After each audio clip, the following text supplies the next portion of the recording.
Halo para sobat Wibu, kembali lagi bersama aku di Wibdut di Kuliah Wibu. Dan di Kuliah Wibu kali ini kita bakal ngebahas soal media Wibu, anime, manga, video games, dan hal-hal sebagainya yang mungkin nanti bakal berkembang juga di masa depan, kita nggak tahu. Dan bagaimana cara belajar dari situ. Jadi dulu pernah ada istilahnya kita bisa belajar dari apapun. Kalau dulu guru-guru aku di SMA atau SMP itu ngegambarinnya dengan cara kita bisa belajar dari tanaman, pohon yang gugur, kemudian bla bla bla. Ya, sebuah penggambaran yang cukup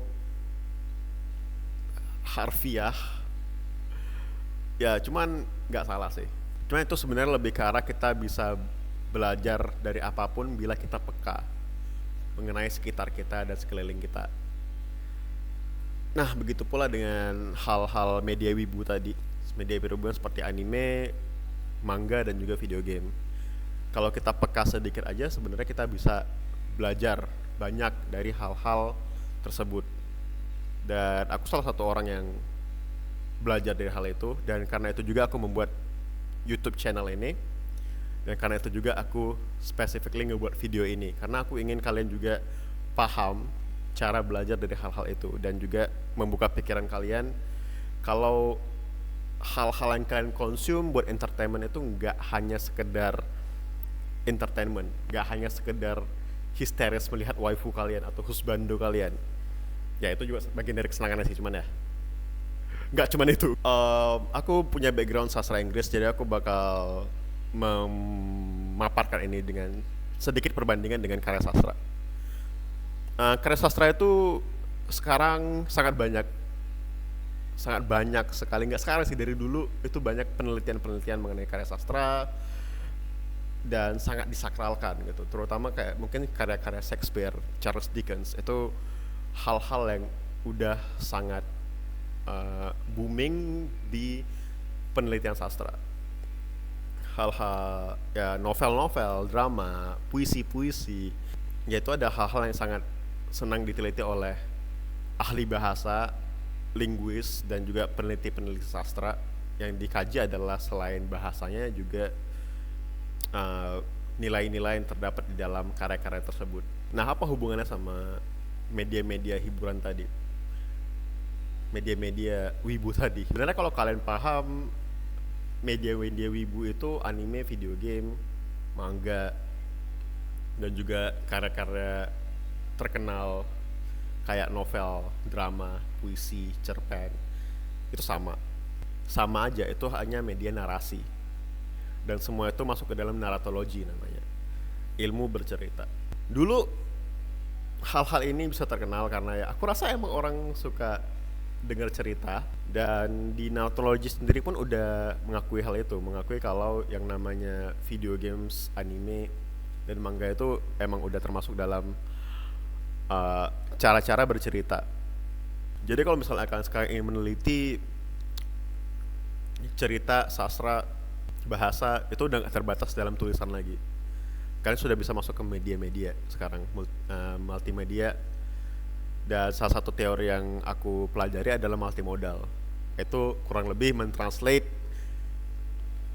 multimedia menjadi bahasa, teks gitu. Agak ribet ya pembahasannya tadi soal penelitian. Cuman ya TLDR-nya adalah kalian bisa belajar dari anime, manga, atau video game sama halnya dengan kalian belajar dari buku, cerita, novel, drama, ataupun buku-buku filosofi. Yaitu dengan menarik pesan moral yang ada di dalamnya, melihat setting cerita, dan juga mungkin alur cerita gitu. Jadi ya sama kayak kita belajar bahasa, kita belajar cerita bahasa Indonesia kan, kita belajar plot, karakter, nilai intrinsik, nilai ekstrinsik, gitu-gitu. Itu hal yang sama. Cuma ini nggak banyak disadari orang. Hal ini belum disadari banyak orang gitu. Dan aku di sini untuk menyadarkan kalian. Kalau sebenarnya ini hal yang sama. Ini adalah satu media bercerita yang mencakup ideologi-ideologi si pengarang sama dengan halnya filosofi-filosofi yang mencakup ideologi-ideologi pemikirnya. Dan dari hal ini kita bisa belajar. Dari media-media ini kita bisa belajar. Belakangan ini juga banyak muncul eh, informasi-informasi, berita-berita yang menunjukkan kalau beberapa orang tamat kuliah dengan meneliti IP tertentu, misalnya kayak meneliti One Piece, meneliti game apa gitu. Dan aku juga salah satu orang tersebut. Aku tamat S1 dengan meneliti Hyperdimension Neptunia untuk skripsi aku. Dan ya tamat. Alhamdulillah tamat gitu. Dan ini menjadi bukti kalau ya emang ini satu media yang sama. Satu media yang bertujuan sama dengan buku-buku, dengan puisi-puisi, dengan drama. Cuma beda medianya aja. Medianya layar kaca, buku, komik. Kalau kita mau tarik contoh yang mungkin kita bisa dapat banyak pelajaran itu ya paling gampang ya One Piece aja deh. Yang lagi booming sekarang ini kan. Kita bisa lihat di situ kalau Straw Hat Pirates itu menjunjung satu prinsip kebebasan gitu. Mereka tidak peduli dengan stereotip ras. Contohnya kalian bisa lihat sendiri kru topi jerami itu berbagai macam bentuk. Ada orang Jepang, ada orang bule, ada rusa, ada Brook. Ya itu suatu pesan moral yang bisa kita tarik soal kesetaraan gitu. Kalau sebenarnya ya ras itu nggak ada hubungannya soal pertemanan. Siapa saja harusnya bisa bersama, harus bisa menjadi nakama. Ya itu satu contoh kecil yang bisa kita tarik.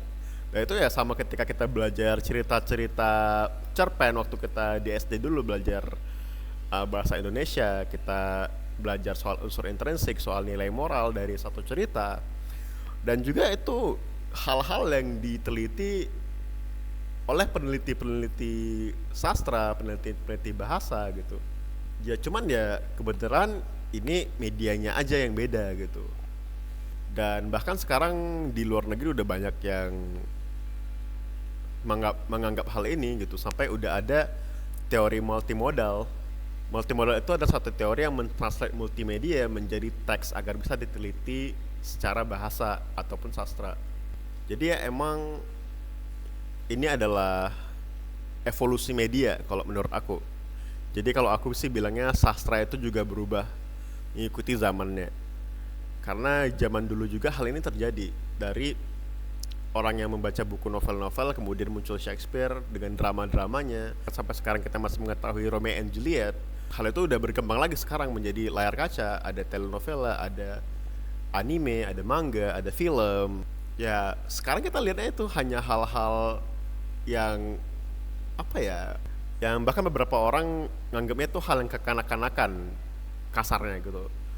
Dan ya itu hal yang sampai sekarang aku nggak bisa terima sama sekali. Karena ya kenapa kalian nilai hal ini kekanak-kanakan dan sementara kalian melihat cerita-cerita seperti Romeo and Juliet itu enggak. Kenapa Romeo and Juliet itu dapat diteliti secara saintifik dan diagung-agungkan, dan kenapa Nisekoi nggak bisa? Sama kok ceritanya, sama kok unsurnya. Bahkan Nisekoi itu lebih relevan dengan kehidupan kita sekarang dibandingkan Romeo and Juliet. Jadi apa alasannya itu dibilang satu hal yang kekanak-kanakan? Ya itu hanya satu hal yang aku cukup kesal sebagai tamatan sastra melihat pandangan orang mengenai media-media narasi ini. Karena ya pada intinya semua media ini adalah satu ide pengarang cerita yang ingin disampaikan ke orang banyak untuk kita pelajari, untuk kita tangkap, dan mungkin untuk jadi pedoman seseorang juga.